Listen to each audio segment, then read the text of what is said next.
টানা 2 ম্যাচের সিরিজটা আগেই হাতছাড়া হয়েছে। বাংলাদেশের সামনে এখন একটাই লক্ষ্য, হোয়াইট ওয়াশের লজ্জা এড়ানো। সিরিজের তৃতীয় ওয়ানডেটা আফগানদের জন্য নিয়ম রক্ষার ম্যাচ হলো বাংলাদেশের জন্য আত্মসম্মান রক্ষার। ওয়ানডের ইতিহাসে 32 বার হোয়াইট ওয়াশের অভিজ্ঞতা হয়েছে বাংলাদেশের, কিন্তু আফগানিস্তানের বিপক্ষে এমনটা কখনোই হয়নি। তাই আবুধাবির এই ম্যাচে চাপটা একটু ভিন্ন রকম, বিশেষ করে যখন টানা ব্যাটিং বিপর্যয়ে দলে ছড়িয়ে রয়েছে অস্থিরতা। চিন্তার সবচেয়ে বড় জায়গাটা ব্যাটিং লাইন আপ। এই বছর খেলা 8 ওয়ানডেতে বাংলাদেশ মাত্র একবারই অল আউট হয়নি, অর্থাৎ পুরো 50 ওভারও টিকে থাকা যেন স্বপ্নের মতো। একদিকে ব্যাটাররা ক্রিজে টিকতে পারছেন না, অন্যদিকে কেউই খেলাটা শেষ করতে পারছেন না। এমন অবস্থায় তৃতীয় ম্যাচে বড়সড় রদবদল নিয়েই মাঠে নামবে ফিল সিমন্সের শিষ্যরা।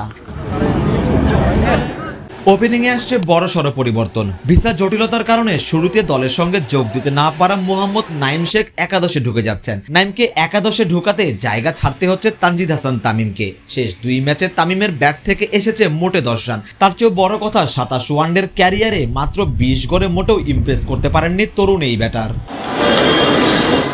মিডল অর্ডারের ভাবনাতেও আছে পরিবর্তনের আভাস। জাকির আলী অনিকের জায়গায় সুযোগ পেতে পারেন শামীম হোসেন পাটোয়ারি। টি-20তে পরিচিত মুখ হলেও ওয়ানডেতে এখনও নিজেকে প্রমাণের মঞ্চ পাননি শামীম। শেষ 2 ম্যাচে জাকিরের ব্যাট থেকে এসেছে মোটে 28 রান। তাই তো জাকির আলীর পরিবর্তে শামীম হোসেনের একাদশে ঢুকে যাওয়াটা অবধারিতই।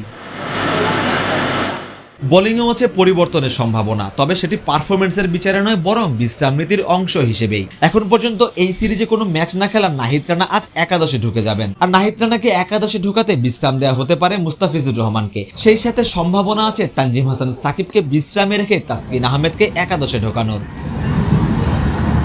সব মিলিয়ে আজকের ম্যাচটা বাংলাদেশের জন্য হতে পারে আত্মবিশ্বাস ফিরে পাওয়ার লড়াই। সিরিজ ছেড়েও একটা জয় বদলে দিতে পারে অনেক কিছু। একটা জয় এনে দিতে পারে বাংলাদেশের ভেতরের হারানো সেই আত্মবিশ্বাসটা। সেই সাথে মনে রাখা জরুরি, 2027 ওয়ানডে বিশ্বকাপে সরাসরি খেলতে হলে বাংলাদেশের সামনে রয়েছে মাত্র 24টা ম্যাচ, অর্থাৎ এখান থেকে প্রতিটা ম্যাচই সমান গুরুত্বপূর্ণ।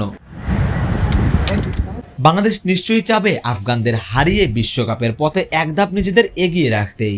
বাংলাদেশ সময় সন্ধ্যা 6টায় আবুধাবির মাঠে ম্যাচটি শুরু হবে। এখন দেখার পালা মেহেদী হাসান মিরাজরা তৃতীয় ম্যাচে হার ঠেকিয়ে হোয়াইট ওয়াশের লজ্জা এড়াতে পারেন কিনা। সারওয়ার সেতু, ক্রিকেট 97।